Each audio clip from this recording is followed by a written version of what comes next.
Hello and welcome to the Eating Disorder Therapist podcast. This is a podcast to help you find peace with food and overcome disordered eating. And I'm Harriet Frew, aka the Eating Disorder Therapist. And I'm really excited to share with you all kinds of stories, tips, information and guest interviews to help you on your journey in finding peace with food. So thank you to everyone who's listening today. Now I'm really excited today because I have another guest on the show. And today I am talking to Maythal Eshaghian, who is a licensed marriage and family therapist. And she practices in Los Angeles in California. So she works in a group practice and specialises in the treatment of OCD, obsessive compulsive disorder, and other related anxiety OCD spectrum disorders. Now, I am really excited about this interview because although I work with OCD a bit in my eating disorders work, it's something that I really don't feel like a specialist in, and I've got lots and lots of questions that I want to ask. So I'm going to be speaking to Maythal today just to really find out a bit more about OCD, what's the difference between obsessions and compulsions, maybe what causes it, what a kind of typical presentation for a client, and how can it be treated most effectively. So if you are listening in and you suffer from OCD, I hope this episode is going to be really helpful for you. But also if you're just curious to find out a bit more, or maybe you have a friend who suffers, I hope this is going to be really, really helpful. So very excited. Let's get over to the episode. Hi, Maythal. Really great to have you here on the podcast. Thank you for having me. It's a pleasure being here right now. Oh, thank you. So, Maythal, could you tell us all a bit more about who you are and what you do? Sure. So my name is Maythal Eshaghian. I'm a licensed marriage and family therapist, and I practice in Los Angeles, California. I'm currently working in a group practice, and we specialize in the treatment of OCD and other related anxiety disorders. It's been about 2 years that I've been working with anxiety treatment, and I've grown so much passion working with people who struggle with anxiety. That's great to hear. Thanks for sharing. And how are you doing over there, kind of as you move out of lockdown? Yes, that's a good question. So when the pandemic first hit, I would say things were very different. It felt bumpy and messy, and that's how life is sometimes, right? We never know what can happen next, and we have to get comfortable with the uncertainty of life. So that being said, I think that something that struck many was that feeling of uncertainty and what's going to happen next, or what if X, Y, and Z happens. And as an anxiety therapist, I told myself, you have to sit with the uncertainty and just roll with it. So things were tough at first, but then, as everyone else, I think we slowly eased into it, and we learned that we can manage things even if it feels a little bit weird or bumpy. Sure. Yeah, it's definitely been an adjustment, hasn't it? So, and how have you sort of found the lockdown in general? Like, how was it for you over there? I would say, again, the biggest struggle for me was just dealing with the uncertainty of the coronavirus. In terms of my work changing, not practicing in the office, not being able to visit my family, like my grandparents. So again, it was just that uncertainty that was striking for me. Sure. Yeah. No, definitely. And are things easing a little bit there now? Or what does it kind of look like there for you at the moment? Yes, definitely. I would say things are feeling a little bit back to normal in terms of going out and seeing friends, but obviously in a safe way, social distancing. And again, this is considered the new normal. So I would say things are starting to feel like it's normal again. Sure. Yeah, no, sure. And it sounds similar to here, really. So can you tell us a bit more, Maythal, about your journey in becoming a therapist? So yes, I think every therapist gets asked this question, and it's always a great question to ask. I remember when I was in high school, it was my senior year, and I took a psychology course, and it was the first psychology course I ever took. And I was just fascinated and immersed in the study, and I loved learning everything about mental health and the treatment for all the different disorders. And growing up, I always felt like I was that good listener, and I loved being that supportive friend. And after that course, my mind was set on pursuing a degree in psychology, and there was no turning back for me. Sure. So it sounds like you're on your right path. So I'm really interested as well, in your Instagram post, because that's kind of where I first was introduced to you. And obviously you talk a lot about obsessive compulsive disorder. So is that like your specialist area? Yes. So I am currently working with clients who present with OCD and other anxiety-related disorders. So panic disorder, social anxiety, health anxiety, and a few others. Sure. So anxiety disorders, I guess, they're very common, aren't they? We see them like very often in mental health and more sort of generalized anxiety itself. Why is it, do you think, that so many people do struggle with anxiety?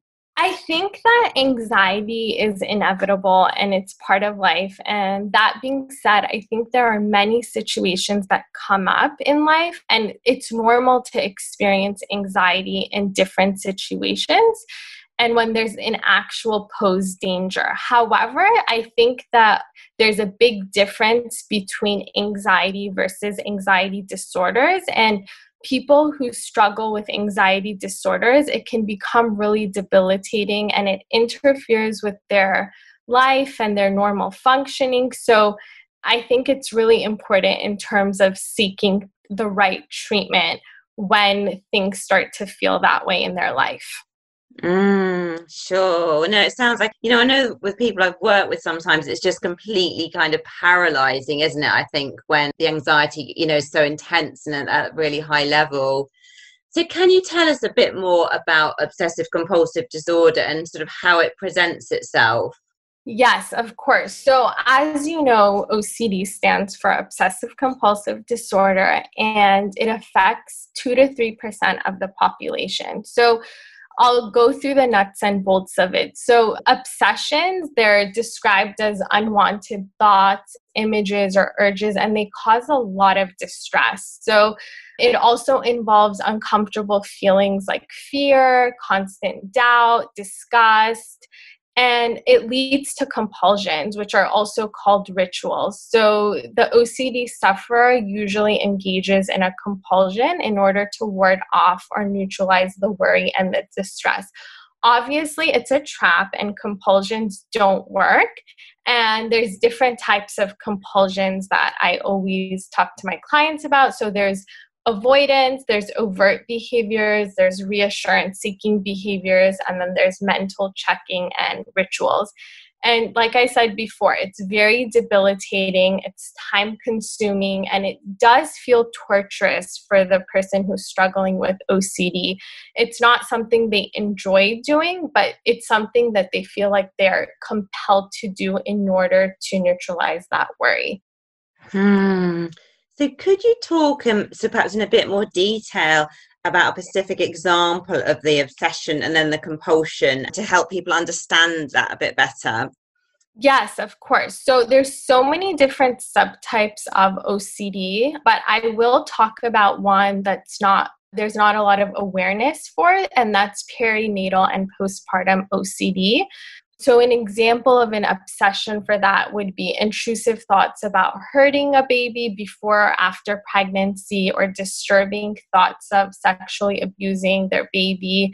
For example, unwanted images of throwing or dropping a baby. However, it is important to note that these are ego dystonic thoughts. So it does not align with their values or self-concept, which is why it leads to never-ending compulsions. So, with the compulsion aspect, I would say it's, checking on the baby repeatedly, seeking constant reassurance. Like, did I do anything wrong? Do you think anything happened to my baby in terms of their baby's health and well-being? So other things can be like avoiding feeding a child for accidental poisoning. So there's like a whole list of different things that consists of the obsessions and compulsions, but these are just a few for perinatal OCD. Sure. Well, it sounds just so debilitating, doesn't it? Because I just kind of can imagine, like, I think particularly when you have a young baby, there can be quite a lot of just anxiety anyway. But if you've got this whole other layer of kind of obsessions and compulsions, I guess it would just completely take up all your day, wouldn't it? Just be terrible. So Mhm. how long does it take, for the average OCD sufferer to like seek the right treatment? I mean, is that a question that's easy to answer? Right. So actually, that's a really good question. And I will quote the IOCDF, the International OCD Foundation. It actually takes an average of 14 to 17 years from the time that their OCD begins for people to get the appropriate treatment. It's also because sometimes people hide their symptoms due to fear of embarrassment or stigma, or lacking resources in terms of finding an OCD specialist, amongst other things. Sure. My goodness. I mean, that's just quite overwhelming actually to think about that, isn't it? Because I'm sure like if someone has been living with OCD for that long, it must just be then like, it's going to become like such a kind of habit, isn't it? And you're kind of like you're normal really. It must be so, so hard to suddenly then seek treatment after such a long time. Absolutely. Yeah. So are there like sort of typical client presentations that you often see? Is there such a thing? Yeah, so usually OCD can occur at any age, but according to the IOCDF, again, it usually happens between the ages of 8 and 12, and also between the late teen years and early adulthood. In terms of presentations, like I said before, there's so many different subtypes that an OCD sufferer can struggle with. And the best treatment, the gold standard treatment, is ERP. Okay. So, and like in eating disorders, this is really generalizing, but sometimes we might say that like a typical client might be quite anxious, sensitive, highly perfectionist, perhaps before the eating disorder is present. And of course, that's a generalization, and that's probably more for like anorexia rather than across all the eating disorders. But is there such a kind of like typical, like generalized client presentation with OCD? So I wouldn't necessarily say there's a typical presentation, because I don't like to generalize in general, but I Mm. can say that people who struggle with OCD, they're very resilient, they're very creative, very intelligent, and very brave.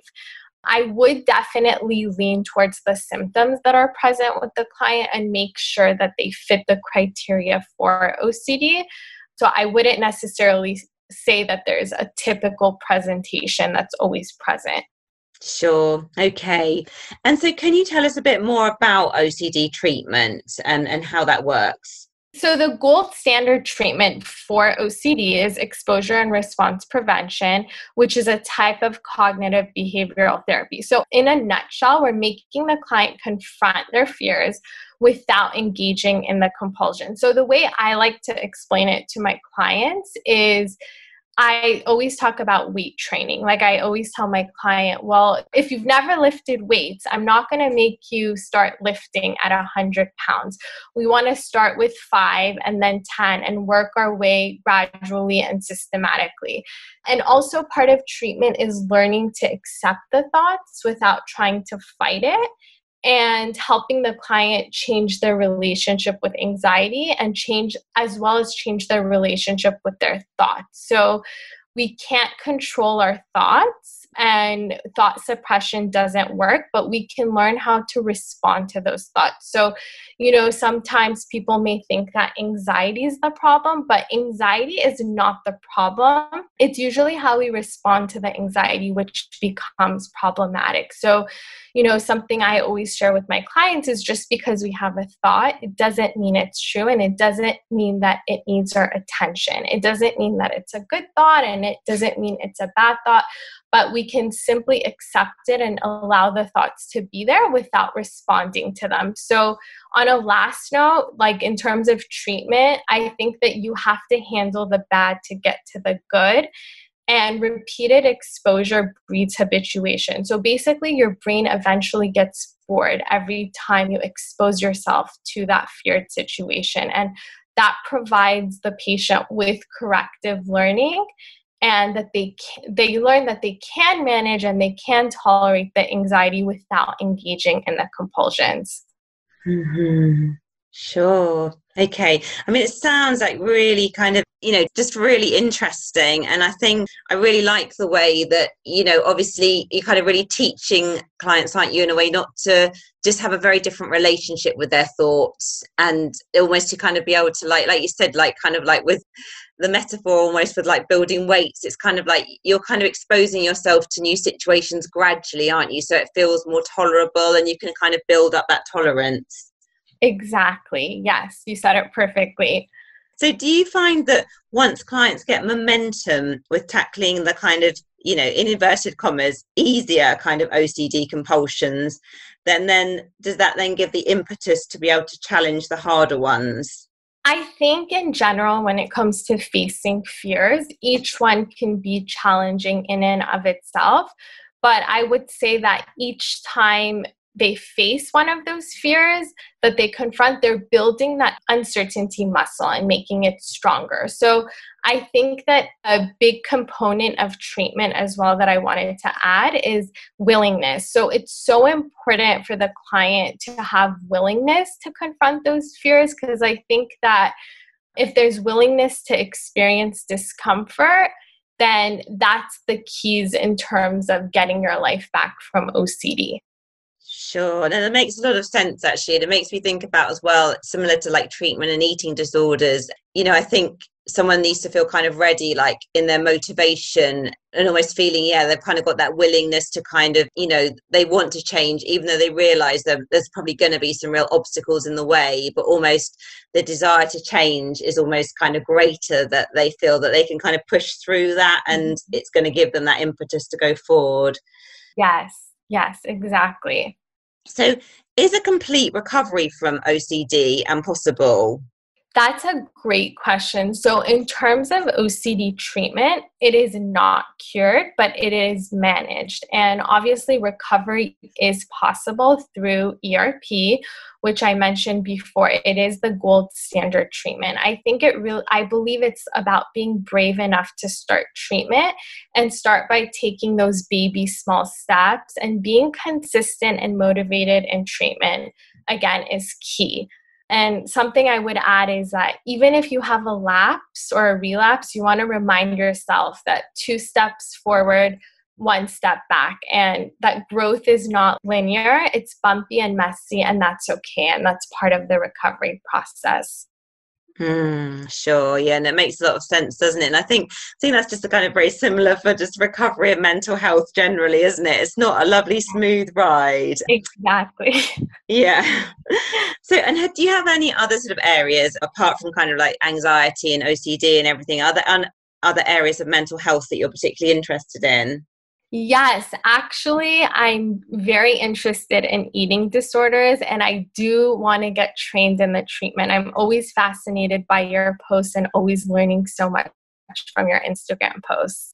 All right. Oh, that's good to hear. And I mean, are you finding as well, like, do you find that when you're working with your clients with OCD that some of them have eating disorders as well? Like, do you get that crossover? That's a really good question. And I think that sometimes they do present with what it presents like it's an eating disorder, but it can actually be OCD. And it's a very fine line to delineate. And it could also be very hard to differentiate whether it's OCD or whether if it's an eating disorder.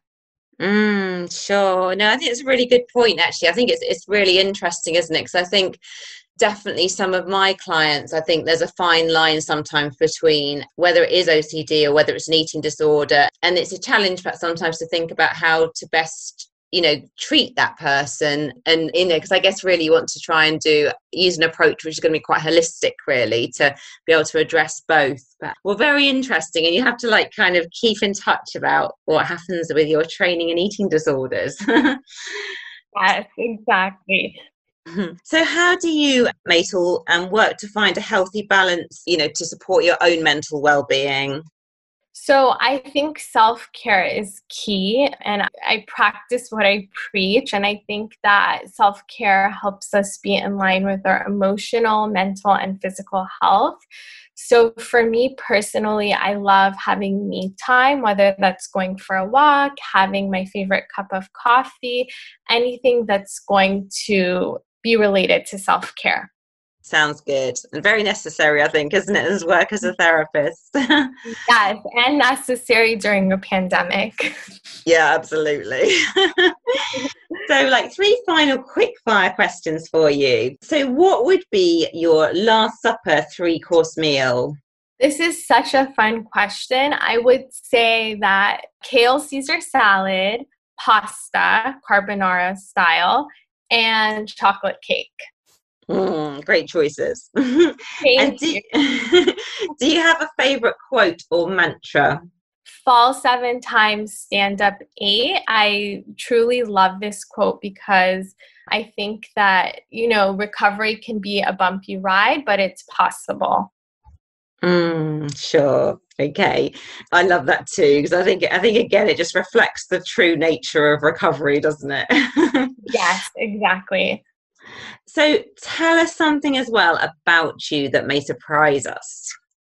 Ooh, that's a fun question too. So I'm an auntie. I have 6 nieces and 1 nephew, and I can definitely say that they're my world. Oh, and do they all like live locally to you? Like, do you see a lot of them? Unfortunately, they don't. 3 of them live in Los Angeles, close by to me, but 4 of them live in New York. So the struggle is real. Sure. So it's like a flight, I guess, is it? Exactly. Yes. But probably not much in the pandemic, or Yes, yeah. exactly. And Maythal as well, where can people find you if they want to find out more about the work you do? So the group practice I work for is called Anxiety Therapy LA. We're located in Los Angeles, California, and my Instagram name is Mindful Psyche. Okay, brilliant. Well, I'm sure like lots of people will want to go and check you out, and maybe they have some more questions about OCD or some of the other things you've been talking about, because it's been really, really helpful. So, Maythal, I just want to say thank you so much for coming on today. Really appreciate you talking. And, I think there's so much value in this episode. And yeah, really appreciate it. So thank Thanks you. so much for having me. Thank you. Thank you again. So I hope you enjoyed this episode just as much as I did. So thank you so much, Maythal, for talking today. And please go and visit the show notes to see where you can find out more about everything Maythal's doing in terms of like her Instagram and website, etc. So thank you so much for listening today. If you're not following me already, do see me out on Instagram at The Eating Disorder Therapist. And for regular tips and insights into overcoming disordered eating, do sign up for my weekly articles on my blog page at rethinkyourbody.co.uk. So thank you again for listening, and I look forward to sharing another podcast episode with you very soon.